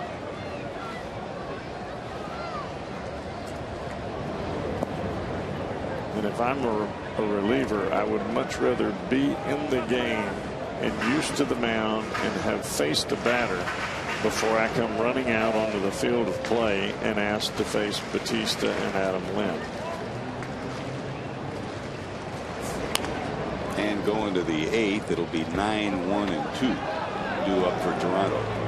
Bill Bray and Logan Andrusik each have been up stretching, but neither has started to toss, and now they both approach the mound. And Andrusik has started to loosen.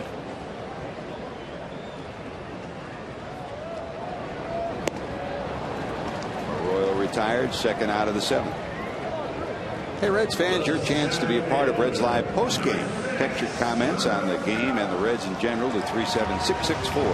Then tune in tonight to Reds Live after the game, and your message could be seen on the screen. Let your voice be heard here on Fox Sports Ohio. Join on this Father's Day broadcast Jim Day, his first Father's Day to celebrate, and Jeff Pecoro, who's been celebrating Father's Day for a long time. Two good dads will march you through Reds Live postgame. Drew Stubbs skies this one to the right side. Batista under it, and that'll do it. So the Reds go quietly in the 7th. Villanueva trails 2-1. He's due up when we return. Board, and the Reds are nursing a 2-1 lead as we head to the 8th inning. So you hope for more offense from third. And when Scott Rowland's in there, you get it, and you get it from number 43 today, too.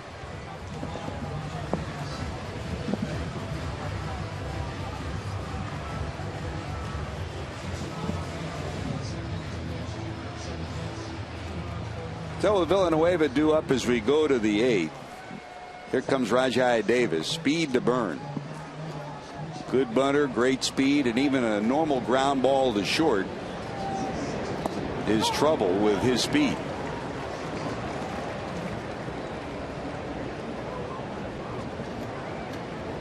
.5'10", 195 pounds, Connecticut native. Leads this club in stolen bases. One at bat. He started yesterday's ball game and rattled a triple off the wall and left. But the game takes on a different dimension when he comes to the plate. Everything has to be picked cleanly. 1 ball, 2 strikes. And don't show him fastball. Give him everything you can that bends. Breaking balls for strikes, fastballs for balls. 2-2.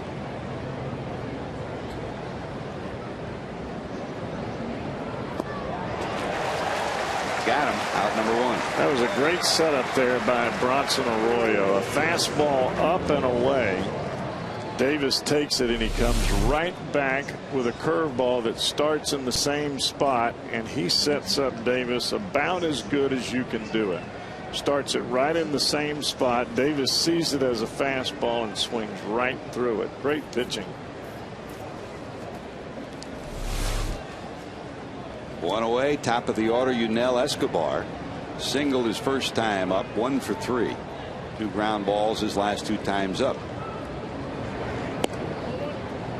If you joined us late before the game today, big smile on this guy's face around the clubhouse. He was on the phone calling family and friends because they finalized the deal for a 2-year contract extension at $10 million with options for 2014-2050.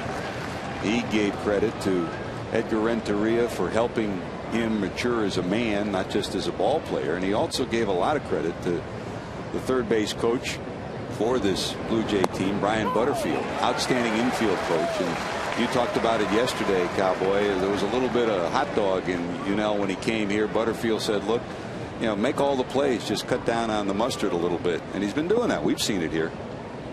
Yeah, there's just a misnomer about trying to be noticed when you're making plays. Just get the job done.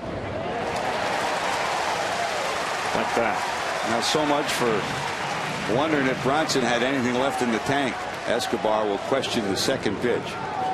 Back-to-back fastballs right in the bottom of the zone, and he starts this slider right in that same spot, and that makes Yunel Escobar have to go after it. It starts in that same low strike zone that was called fast strike 1 and strike 2, and watch him reach out, and you can see that back shoulder really roll over to try to lunge for the ball. That Expo can show you a whole lot of what's going on. The 2 away, and here's Corey Patterson. I think what you're seeing here in this 8th inning too is what makes Dusty Baker the manager that so many people want to play for. I mean, Bronson and Dusty, you saw him talking earlier in the game on the bench.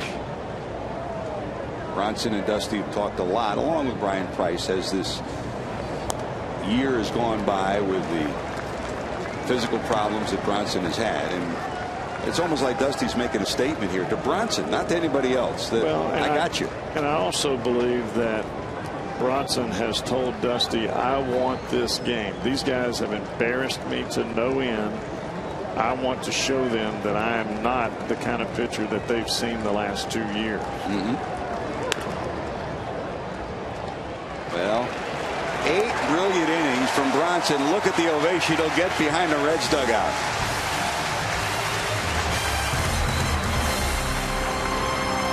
Defense play of the game. Hannigan at the plate. Runner on second after Lewis's double. This play by John McDonald saves a run and short-circuited the Reds what could have been a big inning. John McDonald, the architect of our Home Depot doing more on defense play of the game. That's a Scott Rowland play. Yep. You catch the ball, and in the middle of the pirouette, out of the peripheral vision of your left eye, you pick up the first base bag. Mark Zepchinski. This will be his 33rd appearance. Brandon Phillips, first pitch swinging, skies it to right. It just drops the bat. He had a pitch he thought he could handle, pops it up, and he's 0 for 4. Ground out, line drive to center, bouncer to second, and that fly ball to right. Here comes Joey. He'll get a big hand. He started the Reds rally in the 6th. He singled in the first to end an 0 for 10 mini slump for him. And this is really why Zepchinski is in the ballgame, to face both Votto and Bruce. Only 2 extra base hits this year he's given up. In game 1 of the series, he faced Joey and had him ground out to second base. And he faces him here in the 3rd game of the series. And you know Joey's story. He's led the National League in hitting against left-handed batters, left-handed pitchers all season long. Remember Don Mattingly always said, I asked him, what do you want to see in a slump? He says a left-hander, because I concentrate more against left-handers. And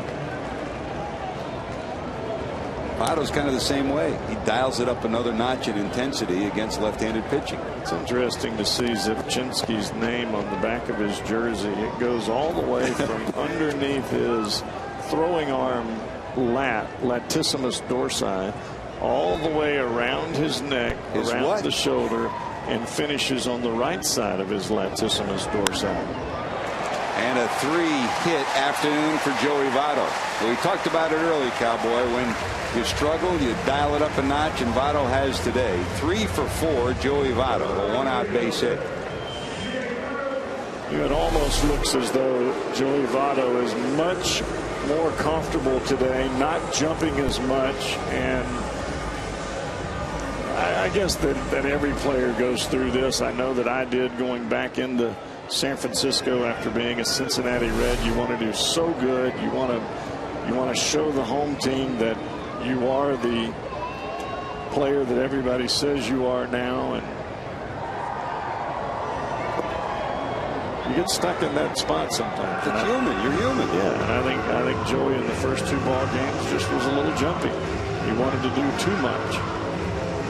Now you talk about Zepchinski. I remember when you were playing, the guy that I remember, that was Paul Ossenmacher. Remember the uniform with Ossenmacher across the back? The reliever with mostly the Braves, but an outstanding bullpen guy.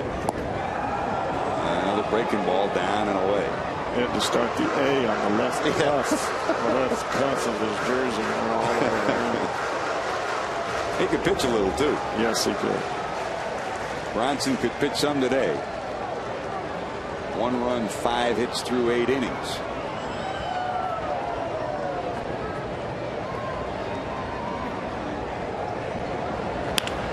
Liner towards the corner. Votto had to deep as the ball went over his head. He'll round second, go to third. They'll hold him there. It'll be a double for Jay Bruce. Bruce, 11th double of the season. And the Reds have second and third with 1 out. And now the 3rd extra base hit off of Zepchinski all year long. And it comes from Jay Bruce right here. And that's all for Mr. Mark. Boy, George, he went out there and hooked that ball.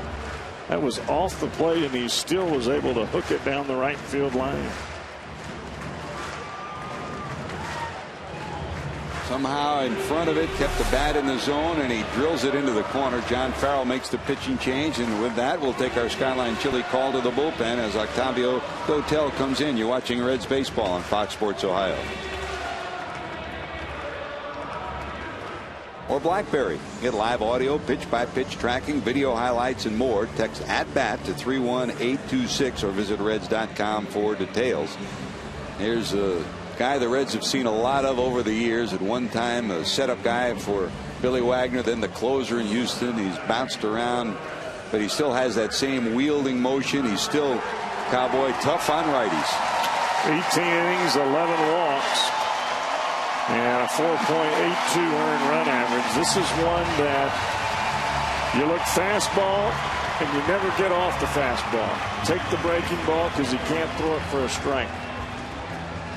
Look dead red and let him have it. He's been money in the bank most of the time this year for this Toronto team. He's held right-handers to a 174 average and is stranded 17 of the 21 inherited runners he's faced. He's got 2 out there now, and with 1 out, the Blue Jays will bring the infield into the edge of the grass. The hero of the day so far on an offensive side is at the plate. It's Miguel Cairo. His 2-run home run in the 6th with Votto aboard has given the Reds a 2-1 lead. Miggy, a premier pinch hitter, and the Reds are the best pinch hitting team in the National League and the best pinch hitting team in baseball. So he goes to his pinch hit mold here. Shorten the swing, go the other way.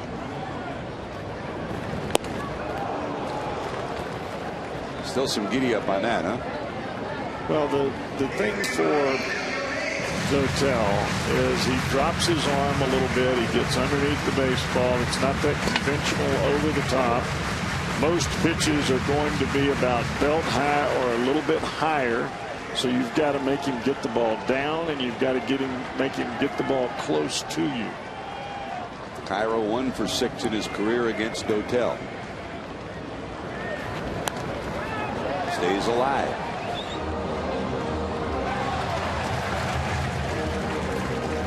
We were talking yesterday about what do you do as a pinch hitter? How do you become a good one? And as we related to Chris Heisey and his growth in that position, Lenny Harris, who started as a Red, learned how to become a pinch hitter through years of pressure situations, and Cairo's done the same thing. He's been a bench player a long time and been in these situations very often. In a hole here, 0-2.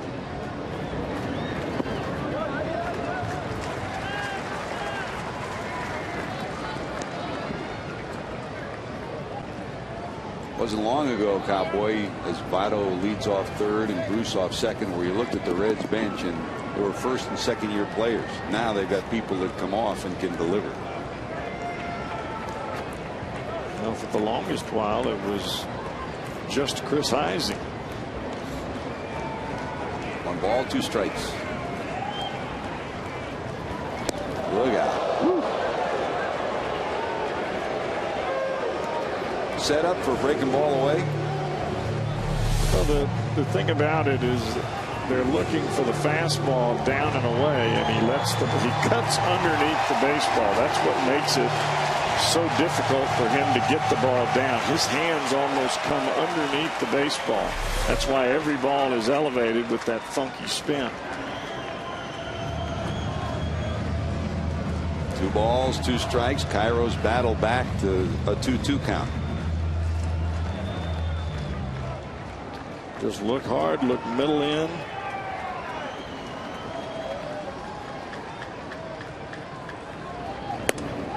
They got it. And not up there.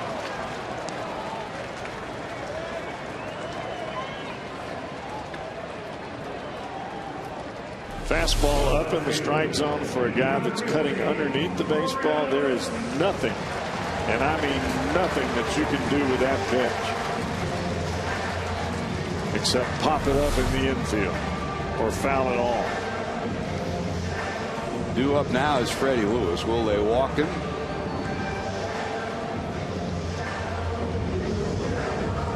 I mean, you can watch him do his intentional walk method, and this will tell you how much control this guy's got. Watch him as he sets. Does that look like a major leaguer that's got a whole lot of control? No. You talked about Ethan's pitch before. The only thing that he can do is just rear back and sling it up there. If he tries to throw something hard to Aaron Sebia right now, he may hit the coach in the coach's box over there in the third base dugout.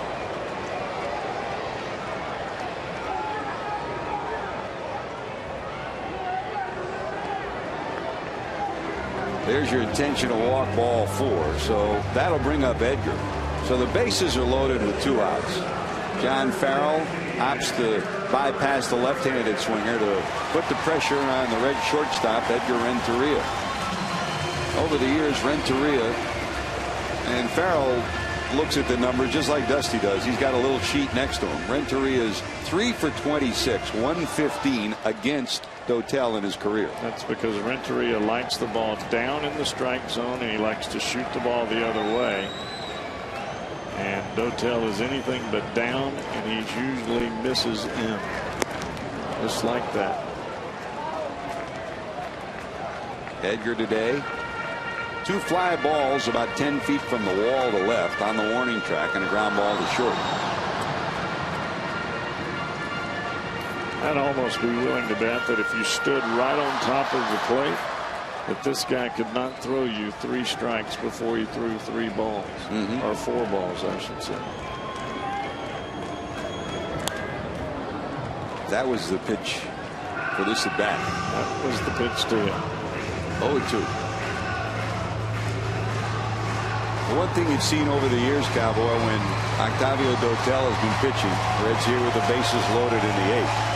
Very seldom do you see catchers set up down and in or down and away. They just set up in the middle of the plate. Right in the middle of the plate and become a big eye and hope to goodness they can get the glove on it. A Wilder and a Mark Hare. 0-2. Line drive right field. Batista got it. They put a good swing on it. Nothing to show for it. Last roundup, Reds lead by 1. The ball game, trying to bunt the ball. It's popped up. McDonald's punt is picked off by Votto. He turns it into a double play. That short-circuited a potential rally for the Blue Jays. And you see how important that is as you look at the scoreboard here in the 9th inning. 2 runs, 9 hits for the Reds. And a run for the Toronto Blue Jays. Heisey's in left. Giannis moves to shortstop and in to try to pick up a save. Hopefully his 15th of the season is Coco Cordero. Well, they've got the best defensive club they can put on the field with Honnett, with Heisey and Giannis. And Cordero out there. He's tied with Jeff Montgomery career right now with 304 saves. And now he's after Goose Gossage. And Gossage, if I'm correct, I believe is in the Hall of Fame. He sure is. He's up. In fact, he's in Cooperstown this weekend in a big Father's Day celebration. Coco, dad in his own rights, would love to celebrate for Bronson here. Here's Batista, 0 for 3 and a strikeout. 1 for 3 and on this day an 0 for 3 against Coco Cordero in his career. 1 ball, 1 strike.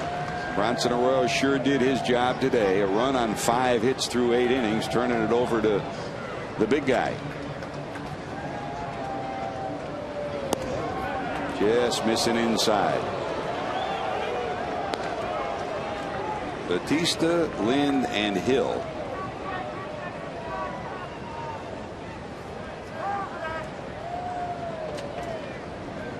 Setting up down and away Hannigan. That's a strike.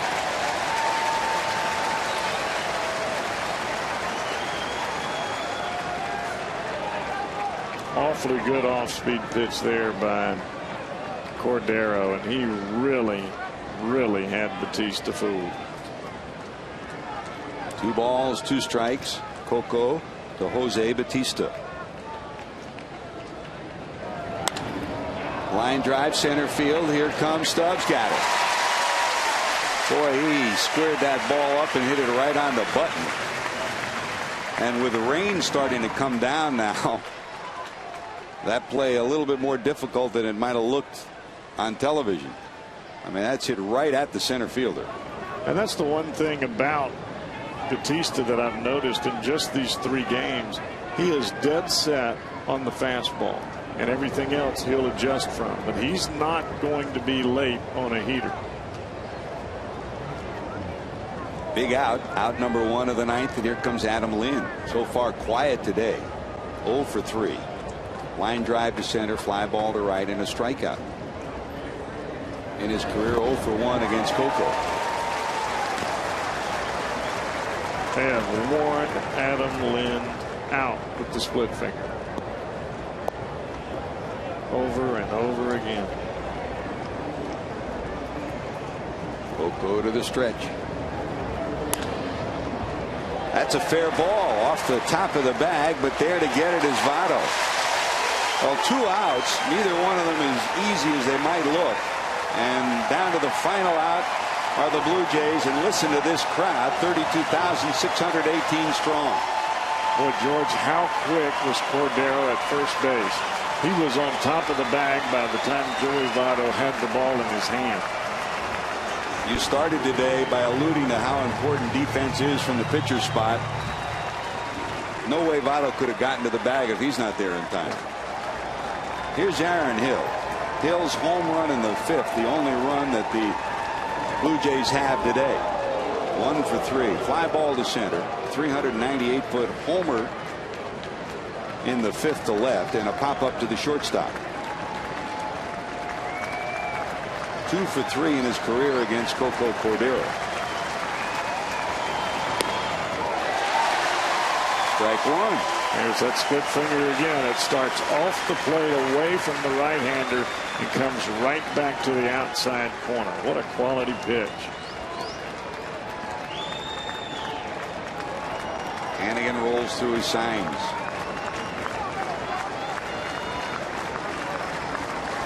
They'll roll through them one more time. Everyone on their feet here at Great American, looking for a chance to celebrate on this Father's Day weekend. In the air, the fans will tell you.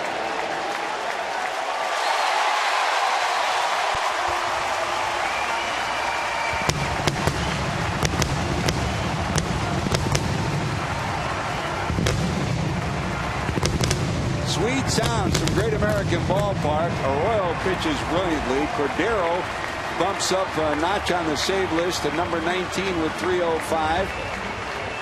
A big home run, a 2-run shot from Miguel Cairo gives Bronson Arroyo the win, and Arroyo sure made a statement today. Really did, George. He kept the ball down in the strike zone, and he really erased a nemesis of his over the last couple of years. 8 superbly strong innings for Bronson Arroyo. We'll be back after this. Reds have won it. Votto started a rally. The Reds win it 2-1.